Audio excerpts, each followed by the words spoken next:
ఆ పస్కా పండుగ సమయంలో ఏం చేస్తారంటే ఏమండి ఆ పస్కా పండుగ వస్తుందని రాశారు. చూడండి అక్కడ ఏమని రాశారు?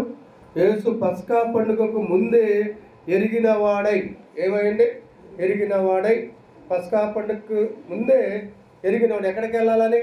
నేను తండ్రి దగ్గర నుంచి వచ్చాను, తండ్రి దగ్గరికి వెళ్ళిపోవాలని చెప్పి శిష్యులను అంతము వరకు ప్రేమించారంట. అంతవరకు అంటే సంపూర్ణంగా. ఎలా అండి? సంపూర్ణంగా. నోటి మాట కాదు, నోటి మాటతో చెప్పేవారు, క్రియ ద్వారా కూడా అంతవరకు ప్రేమించారు. అయితే అంతకుముందే ఆ 12 మంది శిష్యుల్లో ఒకడైన ఇస్కరియోతుకు ఆయన అప్పగించేయాలని ఆయనలో ఏమి లేదంటే అపవాదంటే సాతానుడు ప్రవేశించాడు.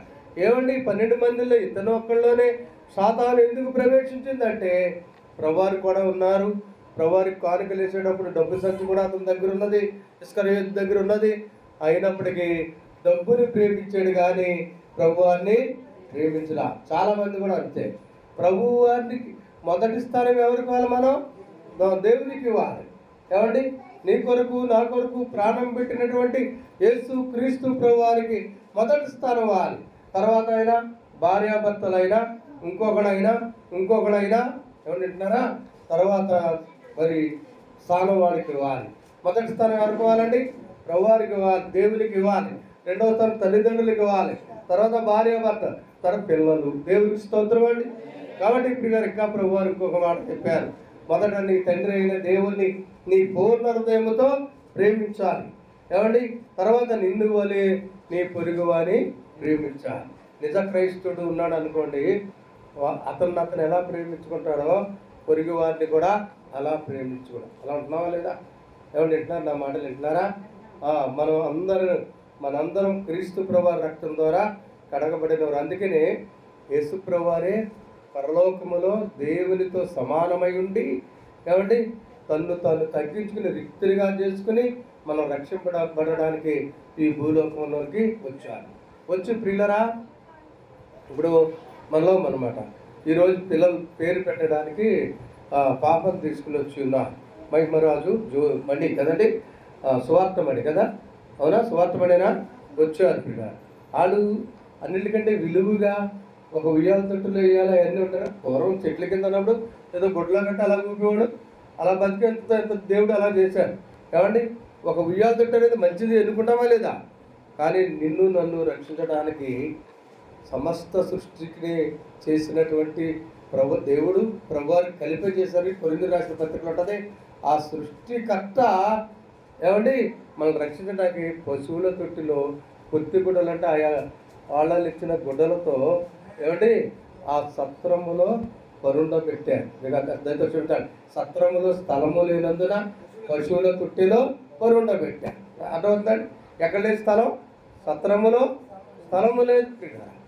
కాబట్టి చూడండి, అంత మాత్రం కాకుండా ప్రియులారా, రాజవంశంలో పుట్టిన వారే. కానీ యేసు ప్రభువారు పుట్టేటప్పటికి అంటే పరలోక తండ్రికి మరియమ్మ గారు పరిశుద్ధాత్మ ద్వారా పుట్టారు. పెంచిన తండ్రి ఎవరున్నారు? యేసేపు ఉన్నారు. వాళ్ళు రాజులే కానీ ఇతర రాజులు వారిని గెలిచి వారు పరిపాలిస్తూ ఉన్నారు. ఏ రోజు రాజు కానీ మరి ఈ రాజులకి పరిపాలన లేదు. బ్రతకడానికి ఏదో పని చేసుకోవాలి. బ్రతకడానికి ఏం చేయాలండి? అసలు యోధా దేశంలో బెత్లెహేములో ఉండవలసిన వారు గలిలయ రాష్ట్రం ఏమండి నజరేతుకి వెళ్ళిపోయారు. అక్కడ ఏం చేస్తున్నారు? వడ్రంగి పని చేస్తూ ఉన్నారు. ఏం చేస్తున్నారంటే వడ్రంగి పని చేస్తూ ఉన్నారు. ఎందుకంటే జీవనోపాధికి ఏదో ఒకటి చేయాలి. ప్రియమైన వాళ్ళ మీకు ఒక మాట చెప్తా ఉన్నా. ఇదివరకు మనకి తల వెంట్రుకలు చాలా లాభం వచ్చేది ఇదివరకు. ఇప్పుడు ఇది మనల్ని చూసి చాలామంది వ్యాపారం పెట్టారు. అవునంటారు కదంటారా? ఇప్పుడు అంతగా లేదు. మీరు అంతగా ఉందా? ఇదివరకు చాలా లాభం వచ్చేది ఏమండి ఉంటారు. కానీ ఇప్పుడు అందరూ మామూలు కూడా వ్యాపారం ఎలాగైతే వ్యాపారం చేసుకునేదా. కాబట్టి ఇప్పుడు ప్రభువారు అందుకే వడ్ల వారి కుమారులు ఉన్నారు. కానీ వాళ్ళు దావీదు రాజవంశము వారు. దేవుని స్తోత్రం. రాజవంశం అనమాట. ఎవరిది? యేసు ప్రభువు. అందుకని పాత నిబంధన కాలంలో దావీదు వంశములోను గోత్రములను పుట్టాలనుంది. కాబట్టి వారు ఎక్కడ పుట్టాలి? బెత్లెహేములో పుట్టారు. కాబట్టి ఎందుకు ఈ మాటలు చెప్తున్నట్టే ప్రభువారే తను తాను తగ్గించుకున్నారు మనం రక్షించడానికి. ఇంకా ఎంతగా తగ్గించుకున్నారంటే సిలువ మరణము పొందినంతగా. ఫిలిప్పీ పత్రికలో సిలువ మరణం ఎవరికేసారంటే ఆ రోజుల్లో తప్పులు చేసిన వాళ్ళు, దొంగతనాలు చేసిన వాళ్ళు, బాగా భయంకరమైనటువంటి నేరస్తులకు సిలువ మరణం వేసేవారు. ఏం వేసేవారంటే సిలువ మీద వేసేవారు. మీకు తెలుసు కదా, మనందరూ తెలుసు కదా, ప్రభువారితో పాటు ఇద్దరు ఆ పక్కన ఈ పక్కన సిలువ వేశారా. వాళ్ళు బందిపోటు దొంగలు. ఎలాంటి దొంగలండి? ఆ ఇంట్లోకి వెళ్ళి ఎవరు లేని సరే మనుషులను బంధించి కట్టేసేసి అంటే అవసరమైతే కొట్టి వాళ్ళు డబ్బంతా పట్టుకెళ్ళిపోయేవారు, అవసరమైతే చంపేసేవాళ్ళు. వాళ్ళు ఏమన్నారు? బందిపోటు కదా, అర్థమైందండి. అలాంటి శిక్ష అంటే ఏ పాపము లేదు, పరిశుద్ధుడు. ప్రపంచంలో ఒక్క యేసు ప్రభువారే అన్నారు, ఏమన్నా తెలుసా? నాలో పాపం ఉన్నదని మీలో ఎవరైనా రుజువు. మనందరిలో పాపం ఉంది. ఎందుకంటే ఆదామవ్వలు ఆధ్యాత్మిక్రమం అనే పాపం తెచ్చారు. తర్వాత మనం వాళ్ళ ద్వారా పుట్టాం. అంతమాత్రమే కాకుండా మనం ఎదిగిన తర్వాత పలు తంత్రాలు కల్పించుకుని దేవునికి దూరంగా పాపము చేస్తాం. కానీ ఆయన పుట్టుకలో పాపము లేదు. ఎందుకని లేదండి? చెప్పండి, ఎందుకు లేదు? ఆయన పరిశుద్ధాత్మ మరియమ్మ గారిని కమ్ముకొనడం ద్వారా అండి సర్వోన్నతుని శక్తి, దేవుని శక్తి ఆ మరియమ్మ గారిని కమ్ముకొనడం ద్వారా అంటే అప్పుడు యేసు ప్రదానం చేయబడింది. కానీ వారు ఏకము కాకమునుపు ఆ సర్వోన్నతుని శక్తి కమ్ముకోవడం ద్వారా లోకరక్షకుడు ఈ లోకానికి వచ్చారు. దేవునికి స్తోత్రం, దేవునికి స్తోత్రం. ఆయనలో పాపము లేదు, పుట్టుకలో. పెరిగిన తర్వాత కూడా ఏ పాపము లేదు. కానీ ప్రభువారు ప్రియులరా అంత తగ్గించుకున్నారు. ఇప్పటికీ ఎంత తగ్గించుకున్నారు? ఆయన శిష్యుల పాదాలు కడుగుతారు. ఏం చేస్తున్నారండి? ఒక పళ్ళెంలో నీళ్లు తీసుకున్నారు, ఒక తువాలు తీసుకున్నారు, నడువని కట్టుకున్నారు. ఒక్కొక్కటి శిష్యుల పాదాలు కడుగుతారు. ఎక్కడికి వెళ్ళాలని? తాను దేవుని దగ్గర నుంచి వచ్చారు, దేవుని దగ్గరికి వెళ్ళాలని ఎరిగిన వాడై అలా చేస్తుంటే అలా ఒక్కొక్కటి పాదాలు కడుక్కొస్తున్నారు. అలా పేతురు దగ్గరికి వచ్చారు. ఎవరి దగ్గరికి వచ్చారండి? పేతురు అన్నారు, ప్రభువా నువ్వు నా పాదాలు కడగటానికి నేను పాత్రుడిని కాదు, నువ్వు నా పాదాలు కడగొద్దు ప్రభువా. ఏంటంటే పరిశుద్ధుడైనటువంటి ఆ ప్రభు పాపినైన నా పాదాలు కడుగుతారా అని ఆయన ఉద్దేశించి బహుశా నా పాదాలు కడగొద్దు అన్నారు. అప్పుడు యేసు ప్రభు అన్నారు, నేను కనుక నీ పాదాలు కడగకపోతే నాలో నీకు పాలు పంపులు లేదు. అర్థమవుతుందండి నా మాట? అర్థమవుతాయా? అర్థమవుతాయండి? అర్థమవుతా ఇంకా ఇంకా నిదానంగా చెప్తాను ప్రయత్నం. అర్థమవుతాయి? ఇప్పుడు నువ్వు కనుక నేను నీ పాదాలు కడగకపోతే నాలో నీకు పాలు పంపులు లేవు. ఎవరిని అన్నారు? ముందు ముందు పేదరు అన్నాడు, నువ్వు నా పాదాలు కడగొద్దు ప్రభు. ప్రభువారు ఏమన్నారు? నీ పాదాలు నేను కడగకపోతే నాలో నీకు పాలు పంపులు అంటే దేవుని రాజ్యంలో స్థానము నీకు. అప్పుడు పేతురు అన్నారు, ఎవరన్నారు అంటే చెప్పరే, ఎవరన్నారు? ముందు పేతురు కాక కడగొద్దన్నారు, తర్వాత యేసు ప్రభువారు నాలో పాలు పంపులు లేవన్నారు కదా. అప్పుడు ఏమంటారు పేతురు? ప్రభువా నీలో పాపులు పంపులు లేకపోతే నీలో నేను ఉండాలి, కాబట్టి నా పాదాలు కాదు నా తల కూడా కడిగేయమని చెప్పారు. ఏ కనుగొన్నారండి? అప్పుడు ప్రభువారు అన్నారు, స్నానము చేసిన వాడు పాదాలు కడుక్కుంటే సరిపోద్దన్నారు. ఏం చేసిన వారండి? స్నానం అంటే బాప్తీసం. స్నానం ఈసారి కాదు, కళ్ళకెళ్ళి ముందుకు వచ్చేది కాదు. స్నానం అంటే బాప్తీసం. ఏంటండి? బాప్తీసం తీసుకున్న వారు ఏమండి? బాప్తీసం అంటే మనం బాప్తీసం అంటాం, కథోలిక్ బైబిల్లో జ్ఞాన స్నానం అంటారు. ఏమంటారండి? జ్ఞాన స్నానం అంటారు. కాబట్టి బాప్తీసం తీసుకున్నటువంటి వారు పాదాలు కడుక్కుంటే సరిపోద్దని చెప్పారు. తర్వాత ఆ పేతురు పాదాలు కడిగి ఉన్నారు. తర్వాత ప్రిల్లరా తర్వాత చదవండి, వాక్యం తీసుకున్నారా? చదవండి. అట్లు చేయొచ్చు ఆయన సీమోను పేతురు వద్దకు వచ్చినప్పుడు అతడు ప్రభువా నా పాదములు కడుగుదువా అని ఆయనతో అనెను. అందుకు యేసు నేను చేయించున్నది ఇప్పుడు నీకు తెలియదు గాని ఇక మీదట తెలుసుకుందు అని అతనితో చెప్పగా పేతురు నీవెన్నడను నా పాదములు కడగరాదని ఆయనతో అనెను. అందుకు యేసు నేను నిన్ను కడుగని ఎడల నాతో నీకు పాలు లేదనెను. సీమోను పేతురు ప్రభువా నా పాదములు మాత్రమే కాక నా చేతులు నా తల కూడా కడగమని ఆయనతో చెప్పాను. దేవునికి స్తోత్రాలు. ఒక పాదాలే కాదు తండ్రి, నీలో నాకు పాలు పంపులు కావాలి, నీవే నాకు కావాలి. ఒక పాదాలే కాదు, తల చేతులు కాళ్ళు అన్నీ కూడా కడగ. అప్పుడు ప్రభువారు అన్నారు, ఏమన్నారు? చదవండి అన్నమాట.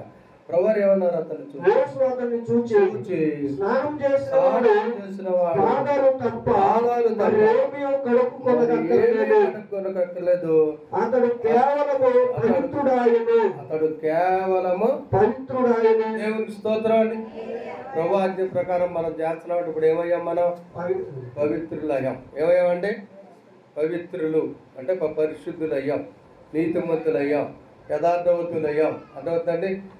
ఆ భక్తిని మనం మన మరణ పర్యంతము కాపాడుకోవాలి. దేవునికి స్తోత్రం, దేవునికి స్తోత్రం. తర్వాత చదువునైనా మీరును పవిత్రులు కానీ మీలో అందరూ పవిత్రులు కారు. అప్పుడు అన్నాడు, మీ 12 మంది పవిత్రులే కానీ మీలో అందరూ పవిత్రులు. అప్పుడు ఎందుకని ఆ మాట అన్నారు? ఆయన అప్పగించిన ఆయన యోధ ఇస్కరియోతు అప్పటికి ఏమి ప్రవేశించింది? సాతాను ప్రవేశించింది. ఎప్పుడు 30 వెండి నాళ్ళకి అప్పచెప్పేద్దామా యేసు ప్రభువు అని చూస్తా ఉన్నా. అర్థమైందండి. అప్పుడు ఆ తర్వాత చదువునైనా తను అప్పగింపు వారిని ఎరిగి కనుక తను అప్పగించు వారిని ఎరిగను కనుక మీలో పవిత్రులు కారని ఆయనతో చెప్పెను.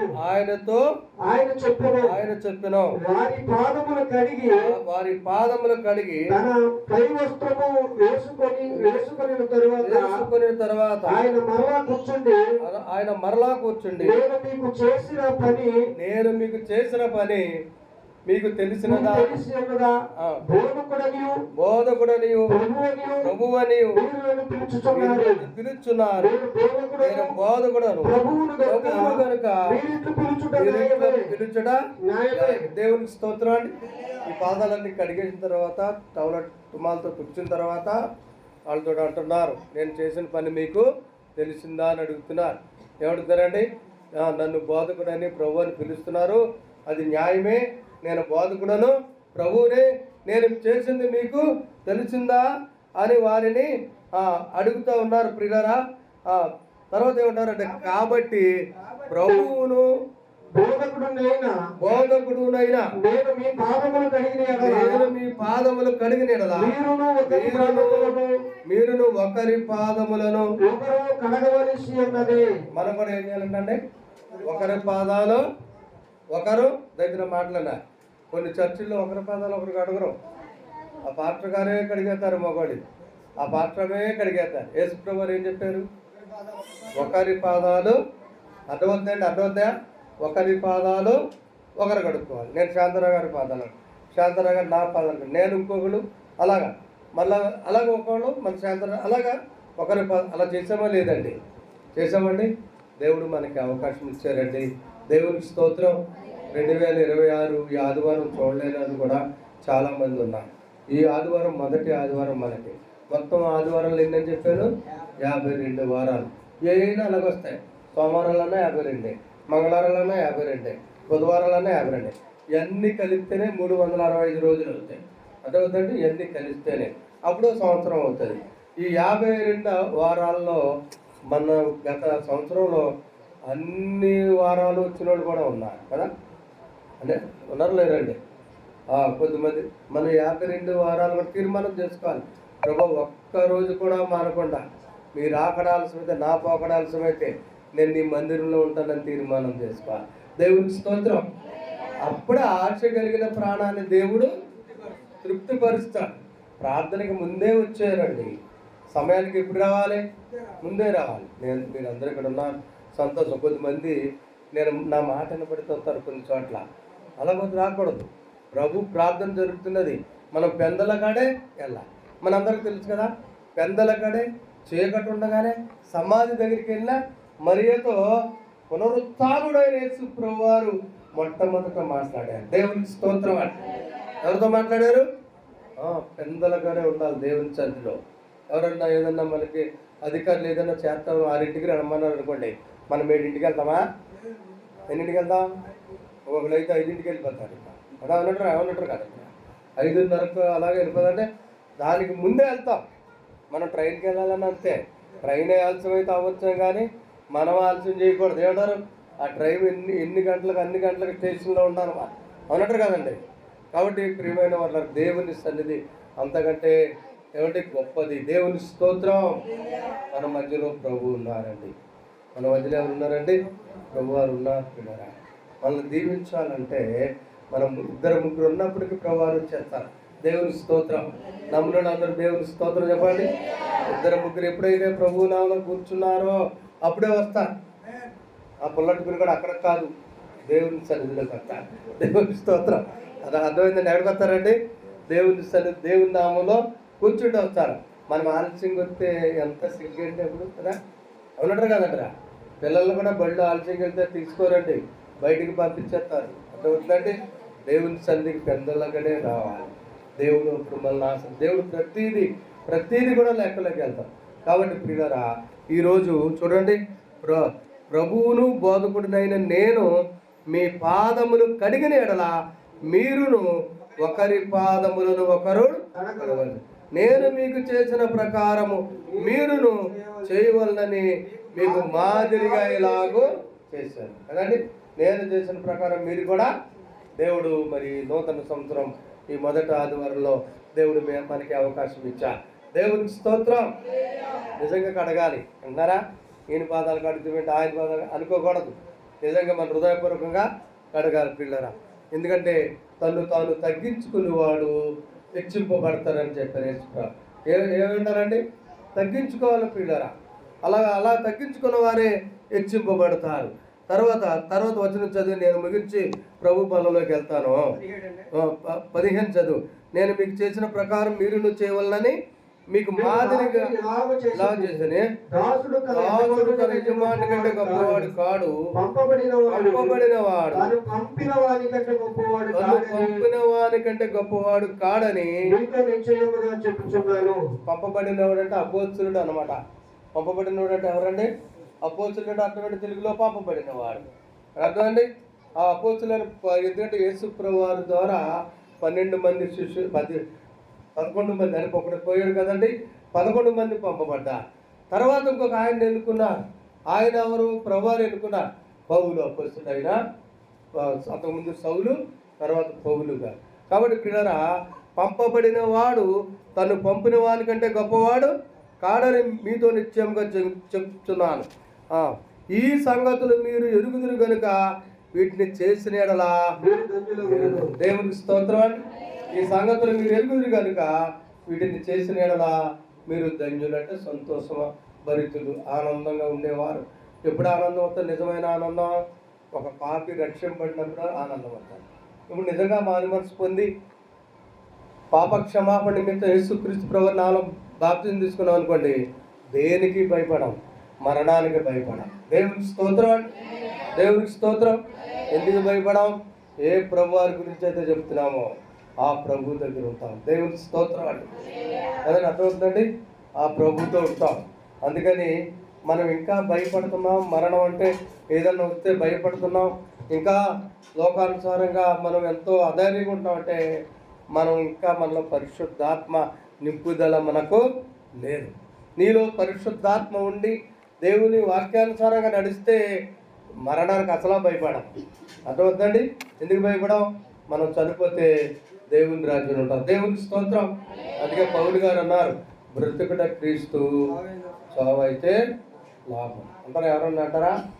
ఎంత పెద్దవాళ్ళైనా సరే నా కొరకు ప్రార్థన చేయండి, మా ముద్దు మనవరాలు పెళ్లి చూడాలని అడుగుతారు. అడిగేవాళ్ళు లేరండి. కానీ పిల్లరా, మనకి దేవుడు ఆయుష్యానికి ఇచ్చారు. మరొక సంవత్సరం మనకు పొడిగించారు. ఆ 25లో ఎలా ఉన్నా 26లో ఇంకా ఆత్మీయంగా ఎదుగుదాం. ప్రభు చెప్పినట్టుగా చేద్దాం. ప్రభు వారి వల్ల తగ్గించుకుందాం, హెచ్చింపబడదాం. దేవునికి స్తోత్రం. మనం తగ్గించుకున్నప్పుడు తప్పకుండా హెచ్చింపు. ఇప్పుడు యేసు ప్రభు వారి రక్తంలో మనం కడగబడాం. మనందరం సహోదరులు కాబట్టి దేవుని వాక్యానుసారంగా ఒకరి పాదాలు ఒకరు కలుపుకున్నాం. అలాగే ప్రభు బలలోకి వెళ్ళబోతూ ఉన్నాం. ప్రభు బలలోకి వెళ్ళే ముందు మరి అది కూడా నేను ఇప్పుడే చెప్పేస్తున్నాను, యోగ్యమైన ప్రవర్తన కలిగి మనం ప్రభు బలలో పాల్గొనాలి. అంటే ఆయన పరిశుద్ధుడు కాబట్టి ఆ పరిశుద్ధ శరీరాన్ని మనం పరిశుద్ధులుగా ఉండి తీసుకోవాలి. ఆ పరిశుద్ధత లేకుండా, యోగ్యమైన ప్రవర్తన లేకుండా తీసుకుంటే ఏమవుతాం? అపరాధులు అవుతారు, బలహీనులు అవుతారు, రోగులు అవుతారు, చాలామంది నిద్రిస్తారు. కానీ మనం పరిశుద్ధులుగా తీసుకుంటే, యోగ్యమైన ప్రవర్తన కలిగి తీసుకుంటే ప్రభువారు చెప్పారు యోహాను సువార్త 6 అధ్యాయం 54 వచనంలో, నా శరీరము తిని నా రక్తము త్రాగువాడే నిత్యజీవము గలవాడు, అంచెల దినమున నేను వానిని నా శరీరము నిజమైన ఆహారమును నా రక్తము నిజమైన పానమునన్నది. నా శరీరం తిని నా రక్తం త్రాగేవాడు నాతో ఉంటారు, నేను వాళ్ళతో ఉంటున్నా. ఇక మధ్యలో పని లేదు. దేవునికి స్తోత్రం. ప్రభువేమంతా ఉంటే ఇంకే పని కానీ యోగ్యమైన ప్రవర్తనతో తీసుకున్న వారిని వాళ్ళతోనే ఉంటారు, భక్తి కలిగి తీసుకున్న వారితోనే ఉంటారు. కాబట్టి ప్రార్థన చేసుకుందాం. దేవుడి వాక్యం దీవించును గాక. మరి